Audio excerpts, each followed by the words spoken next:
Hello everyone. I literally just saw Pompeii today. So basically here's the story. Set in 79 AD, there's a there's a story of a gladiator who falls in love with a girl in ancient Pompeii and during the Roman era. And he is in this movie. He's against time to survive against the horrid remains of Pompeii, which could kill him. And that's basically the story. He's fighting for his own survival in it, but with some help with other gladiators. It's closer. Go. Um, this is the same director, Paul W.S. Anderson, who brought us the Resident Evil movies, the Mortal Kombat movie, and the movie Death Race. And basically, what I just went into this movie expecting for me to just say, I want to see funny, I just want to see good action, a silly story, and a decent plot. But, I was honestly actually kind of surprised by this movie. Here's what I do like about this movie. I love the idea of the story. I thought it was a really clever idea. I always found the topic of Pompeii to be very interesting to me, and I was genuinely interested with it. And there's some genuine effort put into it. Like I respect the production design, some actual good effects here and there. I will admit. And like the actors, I really liked. You have Kit Harington from Game of Thrones as Milo, as the main character, and I think he's pretty cool. Even though I don't think he's all that threatening, but I think he's actually kind of likable, and I think he's pretty confident. You have Emily Browning as the Cassia. Is that how you say her name? I think that is. And I actually like her, even though I do think at times she does come into the typical damsel in distress at parts, and I don't like it that much. You have Carrie Ann Moss as her mom, and you have Jared Harris as her dad. And you also have Kiefer Sutherland as the villain, who's pretty hammy at parts, and he really makes it seem pretty silly and over the top at parts.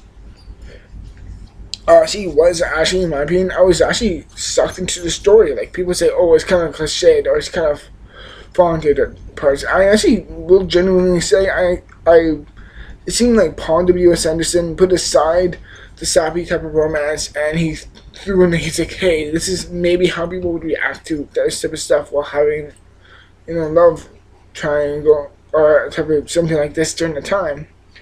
And I think it's actually done pretty good, actually. The ending, well, character based in the sense of the characters. In the ending, I was actually surprised, even though from the tell above, we all know what will happen in the end. And I actually thought the action was pretty damn good, and I actually really did like it. But of course, there's things I don't like about it. Like number one is that the effects are not really that good at parts. Like, they're pretty obvious, and I'm just like, thankfully for me is that the effects didn't pull me out. It's like, oh my god, that looks terrible. It's like I was always aware it was green screen. I kind of do like that. I like it when a movie shows you CG, but CG can have three effects in you. Number one, it can really impress you. Number two, it can seem obvious, but it won't distract you that much. And that's kind of like, oh, and that type of feeling is kind of like, oh yeah, that's a CG, that's a green screen. And the third effect of CG is that, oh my god, it's so bad, it pulls you out of the experience. And for me, it just landed in the middle of that. It didn't seem too obvious, but then again, it didn't seem too realistic. I think it was just on the good and bad. That's the CG, that's the effects in the story, in my opinion. The romance at parts was kind of contrived and annoying at parts, but I didn't really mind it at all, thankfully, because even though there was a lot of romance in this movie, and that in other parts it seems like it borrows from a lot of other movies, such as Conan the Barbarian, Gladiator, and Titanic, which all seem very much like it, and just kind of distracted by that. I'm just like, oh yeah, that's kind of like all the action from Gladiator, which I was really kind of shocked at because it looked like it bought a lot from Gladiator. But then again, I never liked Gladiator. I'm saying that. And something I just want to say for anyone who wants to see this, don't expect much out of it. It's not a movie that's going to win a ton of awards. It's just a movie to go and see as a somewhat guilty pleasure, like going with an open mind, just wanting to see see the movie with some decent effects and some good action and decent characters and overall that. And if you're going in with that type of mindset for this movie, you're pretty much going to end up liking the movie. If you're really expecting to come in very cynical, very stuck up to the movie, you are going to hate it and you are going to not like it. Admittedly, I will say I can see there's a lot of bad in it, and I can see why people don't like it.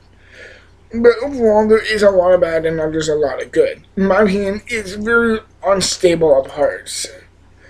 So in my opinion, I'm going to give the movie Pompeii a 60 out of 100 stars. Or 60 out of 100%. That's what I think of the movie. Take it for what it's worth. And if you are going to see it, remember, see this movie with the right view. Because if you are going in very cynically, you're not going to enjoy this. That's all I'm about to say in the movie. And hopefully I will make more reviews during this week. Or in the next few weeks. Even though I'm not planning to see that many movies right now.